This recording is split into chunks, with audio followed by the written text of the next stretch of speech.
TV Ajitha గారు, మహా TV Ajitha గారు చెప్పడం ఏంటంటే ఏదో తమ్నేలు మిస్టేక్ జరుగుతుంది. అది డెఫినెట్గా మిస్టేక్ కాదు.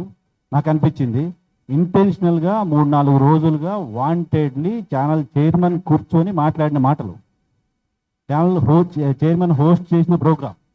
తమ్నేల్ మిస్టేక్ మాత్రమే కాదు, కంటెంట్ మిస్టేక్ కూడా ఉంది దానిలో. ఉన్నప్పుడు ఇంకొకరు ఎవరో చూశారు, చెప్పారు, తీసేయడానికి ఏం లేదు. కంటెంటే డ్రైవ్ చేశారు వాంటెడ్లీ. అది డ్రైవ్ చేశారు కాబట్టి బీఆర్ఎస్ వెళ్ళి దాడి చేయడం కరెక్ట్ అంటే డెఫినెట్గా కాదు. బీఆర్ఎస్ పార్టీ లేదు. నేను మొత్తం వీడియోస్ అన్ని విన్నాను. మీరు ఆ వీడియోస్ తీసేశారు. ఇప్పుడు బహుశా మీరు ఎవరి మద్దతు అయితే కావాలనుకుంటున్నారో వాళ్ళందరికీ ఆ వీడియోస్ మళ్ళీ ఒకసారి వేసి చూపించండి. తెలంగాణ ప్రజలకు సంబంధించిన సమస్య పైన మీరు ప్రోగ్రామ్ చేస్తుంటే, మీ పైన దాడి జరుగుంటే డెఫినెట్గా ఈరోజు తెలంగాణ సమాజం మొత్తం మీతో పాటు ఉండేది. అది మీరు ఏం చేశారో మీరు కూడా చెప్పుకోలేని ఒక గిల్ట్లో ఎందుకున్నారు అంటే సంథింగ్ హ్యాపెండ్ రాంగ్లీ అని మీరు అర్థం చేసుకోవాలి. సో బీఆర్ఎస్ పార్టీ దాడి చేయడం డెఫినెట్గా అంగీకరించేది కాదు, ఖచ్చితంగా ఖండించాలి.